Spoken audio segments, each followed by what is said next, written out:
ഉറങ്ങിക്കിടന്ന് എന്നെ വിളിച്ചെണീപ്പിച്ചിട്ട് ആൻറ്റി പറയണം നമുക്ക് ചായ കുടിക്കാൻ പോയാലാന്ന്. അങ്ങനെ ഞങ്ങളിതേ റെഡിയായി ചായ കുടിക്കാൻ പോവുകയാണ് കേട്ടോ. അപ്പോഴാണ് ഇതേ വഴിയിൽ വെച്ചിട്ട് മമ്മീനെ കണ്ടത്. മമ്മിയാണെങ്കിൽ അതേ ജോലി കഴിഞ്ഞ് വീട്ടിലേക്ക് വന്നേണേ. അങ്ങനെ ഞങ്ങൾ മമ്മീനോട് ചാച്ച ബൈയൊക്കെ പറഞ്ഞിട്ട് പോവുകയാണ് കേട്ടോ. ഓടിക്കുന്നത് പിന്നെ പ്രോ റൈഡർ ആയതുകൊണ്ട് ഞാൻ പേടിച്ച് വരച്ചാണ്ടാ ബാക്കിലിരിക്കുന്നത്.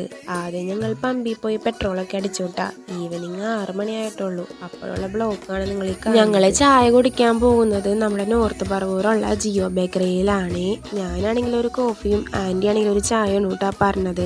ആൻറ്റി ആണെങ്കിലോ വീഡിയോ എടുക്കുന്നത് കണ്ടപ്പോഴാണെങ്കിൽ ക്യൂട്ട്നെസ് ഒക്കെ ഇട്ടാണ്ടോ ചായ. അത് കഴിഞ്ഞിട്ട് ഞങ്ങൾ പോയത് ആൻറ്റിയുടെ ഫ്രണ്ടിന്റെ ഷോപ്പിലാണ് കേട്ടോ. അവിടെയാണെങ്കിൽ വെറൈറ്റീസ് ഓഫ് ചെരുപ്പ്, ബാഗ്, കുട, പേഴ്സ് അങ്ങനെ എല്ലാ സാധനങ്ങളും നമ്മൾ അഫോർഡബിൾ റേറ്റിന് കിട്ടും കേട്ടോ. എൻ്റെ വീഡിയോ കണ്ട് ചെല്ലുന്നവർക്ക് എന്തായാലും ഓഫർ ഉണ്ടാവും കേട്ടോ. അപ്പോൾ ഇതിന് കറക്റ്റ് ലൊക്കേഷൻ വന്നത് നമ്മുടെ നോർത്ത് പറവൂരുള്ള KMK ജംഗ്ഷനിലാണ്. അപ്പോൾ ചാച്ചാ.